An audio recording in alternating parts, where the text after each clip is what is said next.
निवडणुकीमध्ये अभूतपूर्व यश मिळाल्यानंतर लातूर जिल्ह्यामध्ये भाजप आता जिल्हा परिषदेमध्येही अशाच पद्धतीने यश मिळण्यासाठी आगेकूच करत आहेत। आपल्यासोबत आहेत लातूर जिल्ह्याचे पालकमंत्री संभाजी पाटील निलंगेकर। भैया, विधानसभेमध्ये खूप मोठं यश तुम्हाला मिळालं। 4 पैकी 2 ठिकाणी तुमचे नगराध्यक्ष झालेले आहेत बहुमताने। कशा पद्धतीने जिल्हा परिषद तुम्ही काबीज करण्यासाठी प्रयत्न करत आहात? शेतकऱ्यांच्या पीक विम्याचे पैसे असतील, शेतकऱ्यांना अनुदान असेल, हे सर्वात अधिक लातूर जिल्ह्यातील शेतकऱ्यांना मिळालं। हा विश्वास आपण जनतेमध्ये तयार केला आणि त्यामुळेच आम्हाला नगरपालिकेमध्ये लोकांनी मोठ्या प्रमाणामध्ये यश दिलं। ज्या जागा आमच्या जवळपास 5 जागा होत्या, आज जवळपास आम्ही 50 जागेच्या पुढे गेलोय।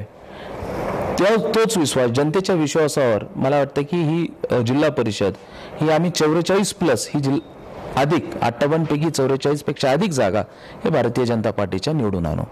काँग्रेसचा गड म्हणून लातूर जिल्हा परिषद ओळखली जाते आणि हा गड सर करण्यासाठी देशमुखांची 3री पिढी आता मैदानात उतरलेली आहे। धीरज देशमुख हे पुन्हा एकदा मैदानात आहेत।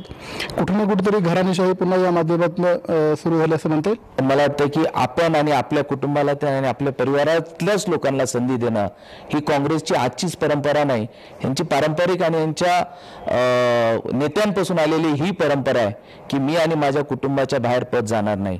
पण त्या उलट माझ्या कुटुंबातील माझा स्वतःचा भाऊ की ज्याला पूर्ण सर्वांनी एक विचाराने निर्णय दिला होता की आम्ही त्याला म्हणजे इव्हन काँग्रेसच्या लोकांनी सांगितलं की जर अरविंद माझा भाऊ जर उभा टाकत असेल तर आम्ही त्यांना बिनविरोध देऊ।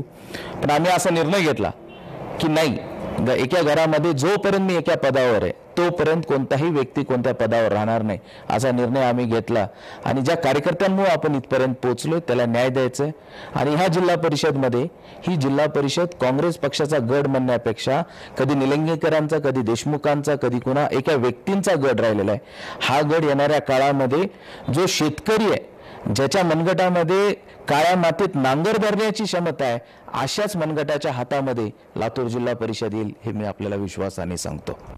एकूणच संभाजी पाटील निलंगेकर यांनी घराणेशाहीला फाटा देत एक वेगळ्या पद्धतीची चाल लातूरच्या राजकारणामध्ये खेळली आहे आणि सध्या ते या चालीत एक पाऊल पुढे असल्याचे दिसून येत आहे।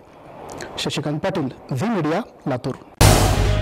झी 24 तास रहा एक पाऊल पुढे।